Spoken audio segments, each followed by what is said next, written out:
আজ শিশু এসে বলে, মা পকাতা কি?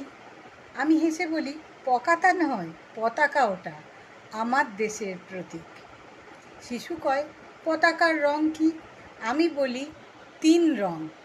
আমি তাকে বলি, উপরের গেরুয়া তোমার সাহস, মাঝের সাদা শান্তি অপার, নিচের সবুজ শস্য শ্যামলা পৃথিবী তোমার আমার। শিশু বলে, তবে চাকা কেন মাঝে?